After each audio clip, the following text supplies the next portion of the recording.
കോട്ടയം വാഴൂരിൽ മദ്യലഹരിയിൽ യുവതി ബസ് യാത്രക്കാരെ ആക്രമിച്ചു. നിരവധി യാത്രക്കാർക്ക് യുവതിയുടെ അക്രമത്തിൽ മർദ്ദനമേറ്റു. ബസ്സിൽ നിന്നും ഏറെ പാടുപെട്ടാണ് ഇറക്കിവിട്ടത്. സംഭവത്തിൽ പാലാ സ്വദേശിനി ബിന്ദു വേലുവിനെ പള്ളിക്കത്തോട് പോലീസ് അറസ്റ്റ് ചെയ്തു.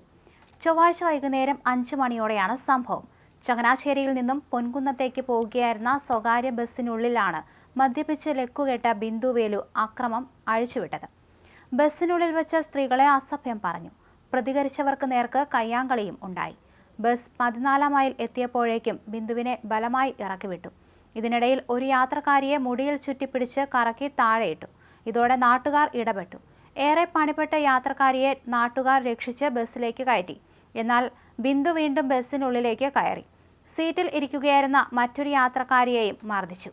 വീണ്ടും ബസ്സിൽ നിന്നും ഇറക്കി. ബസ്സിലേക്ക് കയറാൻ ശ്രമിച്ച ബിന്ദുവിനെ നാട്ടുകാർ ബലമായി പിടിച്ചു നിർത്തി. ബസ് പോയതോടെ ഇവർ അവിടെ നിന്ന് കടന്നുകളഞ്ഞു.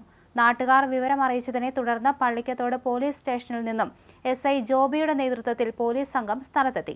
ബിന്ദുവിനെ പുള്ളിക്കക്കവലയിൽ നിന്ന് കസ്റ്റഡിയിലെടുക്കുകയായിരുന്നു. കൈക്ക് മുറിവുണ്ടായതിനാൽ ആശുപത്രിയിൽ കൊണ്ടുപോയി പ്രാഥമിക ചികിത്സ നൽകുകയും മെഡിക്കൽ പരിശോധനയും നടത്തി.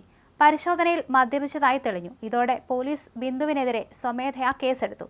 ബന്ധുവിനെ വിളിച്ചു വരുത്തിയ ശേഷം ജാമ്യത്തിൽ വിട്ടു. മർദ്ദനമേറ്റവർ പരാതിയുമായി വന്നാൽ ബിന്ദുവിനെതിരെ കൂടുതൽ വകുപ്പുകൾ ചുമത്തുമെന്ന് പള്ളിക്കത്തോട് പോലീസ് അറിയിച്ചു.